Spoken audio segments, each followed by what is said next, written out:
He came in every day, same coffee, same table, same silence. Nobody paid attention until Claire, the barista, noticed something strange about his receipt. A pattern, a message, a cry for help, hidden in plain sight. Claire worked the morning shift at Perk and Pour, a sleepy coffee shop tucked between a laundromat and an antique store.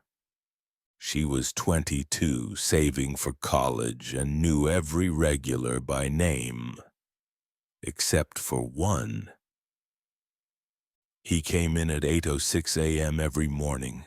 Always alone, wore a gray coat, a navy cap, never smiled, never spoke more than necessary.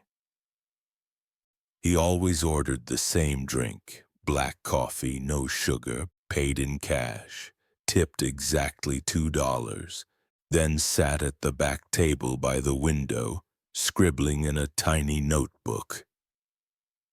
Claire called him Table 7. One Wednesday, the receipt printer jammed. Claire had to manually reprint orders, and when she handed Table 7 his coffee, she glanced at his old receipt. It had words written on the back, tiny ones. She didn't mean to look, but one phrase caught her eye. Day 41, still invisible. That night, curiosity got the best of her. The next morning, she kept his old receipt and checked the back. This time it said, Day 42, no eye contact again.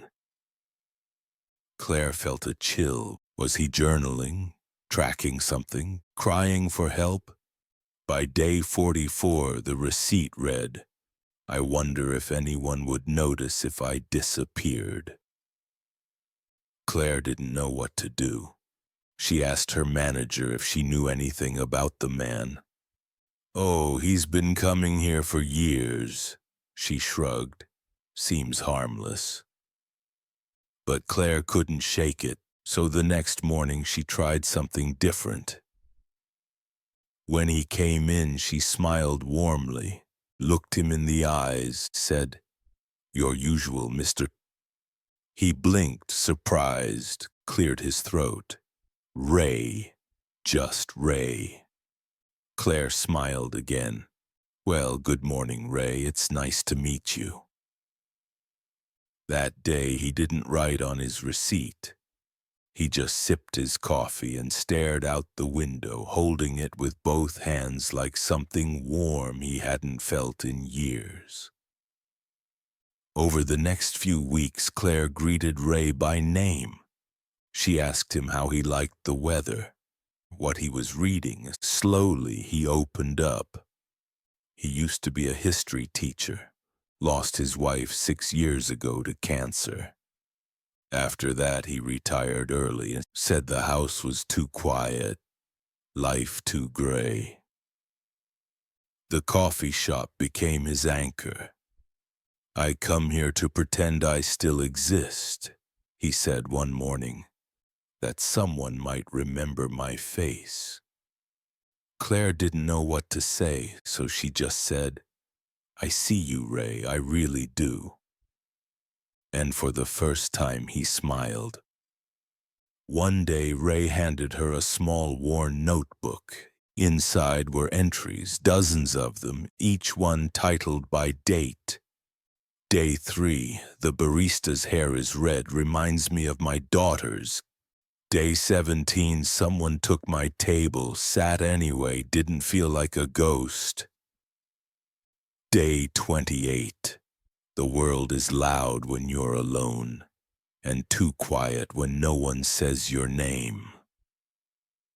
Claire read every page, sometimes holding back tears behind the counter. She asked if she could keep it. Ray nodded. I just needed someone to know I was here. Months passed. Ray came in every day, not for the coffee, but for Claire, for the hello, the see you tomorrow. Then one Tuesday he didn't come in. The next day, still no Ray. On Thursday, a letter arrived at the coffee shop. It was addressed to Claire. Inside was a note. You made me feel seen, child, and that saved me. I left you something. Use it to notice others. Love, Ray. Inside was a check. $10,000. Enough to pay off her college debt. But Claire didn't spend it on herself. She started a program called the Table 7 Project to train staff in coffee shops, libraries, and community spaces to notice people like Ray. To see the invisible.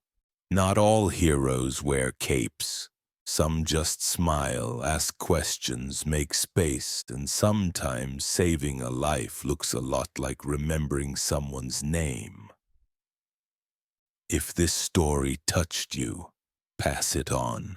Someone in your life might be waiting to be seen.